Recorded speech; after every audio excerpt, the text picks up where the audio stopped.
Hello sa inyong lahat! Narito na naman si Mami Essie para mag-share na naman sa inyo ng isang napakasimple at napakadaling dessert. Dahil po, syempre po, minsan kulang tayo sa budget. Kaya kung gusto nating kumain ng buko salad, dahil sa mahal ng buko, meron na tayong solusyon dyan. Gagawa po tayo ng buko salad na walang buko. Pero bago tayo mag-umpisa, kung kayo ay nasa Facebook, don't forget to follow, like, and share. At kung nasa YouTube naman po, wag lang kalimutang mag-subscribe at pindutin ang bell button para lagi kayong updated sa ating mga bagong video. Ngayon, narito po ang ating mga kakailanganing sangkap. Ayan, sa paggawa po ng buko salad na walang buko, syempre po mag-iimbento tayo ng pwedeng alternate sa buko dahil po sa mahal ng buko. Gagamit po tayo ng isang sachet na gulaman powder. Yun po itong white. Para po talagang maglasa siyang buko, gagamit po tayo ng 2 cups na coconut cream o unang tiga ng gata, 2 cups water, isang 850 grams na fruit cocktail, isang malaking condensed milk, isang pack ng all-purpose cream, at yung cheese. Yung pong cheese, kayo na po ang bahala. Kung mahilig kayo sa cheese, pwede nyong dagdagan. Okay, umpisahan na po natin yung paggawa ng gulaman.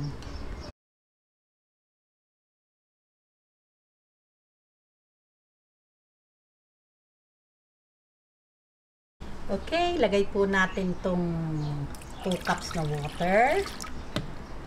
Tunawin po muna natin tong ating gulaman bago natin ilagay yung ating gata.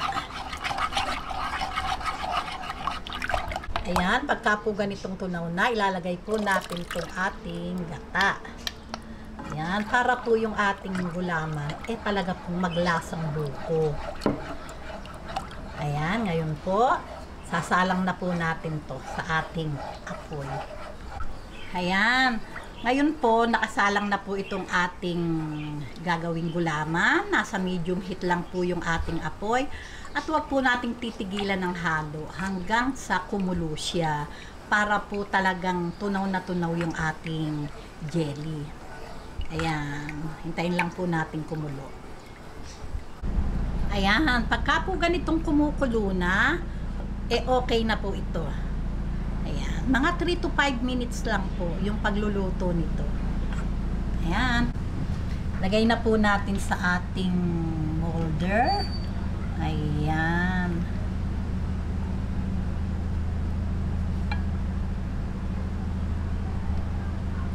Okay, ngayon po, itabi po muna natin to hanggang sa tumigas. Yung pong gata, pwede pong gumamit kahit yung nabibili sa mall, yung nasa pack, pwede po iyon.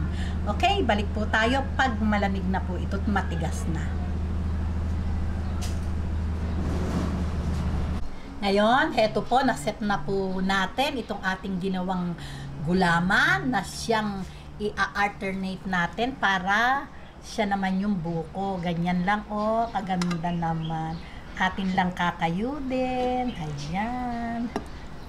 Napakaganda. Ayan, ganyan lang po. Ayan. Ito po, syempre po, may lasa dahil sa gata ko po ito iniluto. Kaya po, syempre po, lasa din po siyang buko. Ayan, ganda. Ayan, at talaga naman pong ang bango-bango. Amoy buko po talaga. Di po ba? Kaganda. Ayan, heto na po yung ating kinayod na buko. Di po ba? Bukong-buko po yung itsura at bukong-buko din po yung amoy kasi sa gata ko niluto at water. Ngayon, ilagay na po natin tong ating fruit cocktail. Ayan, nasa inyo po yan kung gusto nyong maglagay ng pasas kasi po ako choice nyo naman po yon. Naubusan po kasi ako ng pasas, hindi ko po napansin, naka-ready na po itong ating gagawing buko salad na walang buko, kaya po tinuloy ko na din po. Pero kung gusto nyong maglagay ng pasas, wala pong problema. At ang cheese, syempre po mas masarap, mas madaming cheese. Okay, ngayon titimplahan na po natin siya.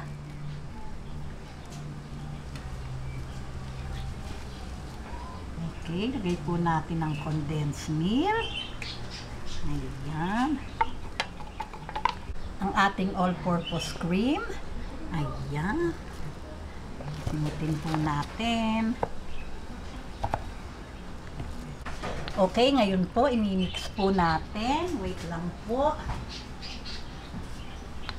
Ayan. Oh, di po ba? Tingnan nyo naman. Talagang creamy. Oh. Ayan. O, di po ba? Buko salad, no problem kung walang buko. Pwede na po naman po tayong gumawa ng alternate na pwede din pong maging buko. O, di ba? Ready na po ito. O, babalik po ako. Paano po? Ready na po ito. Atin lang po itong palalamigin at pag malamig na, napakasarap na po nitong merienda at hindi po ito nakakahiyang iserve kung may bisita kayo dahil talaga naman pong yummy at creamy. Okay? O, kung nagustuhan nyo ang video na to, huwag lang kalimutang mag-likes and don't forget to share and subscribe. Gawin nyo na po at talaga namang yummy. Babu!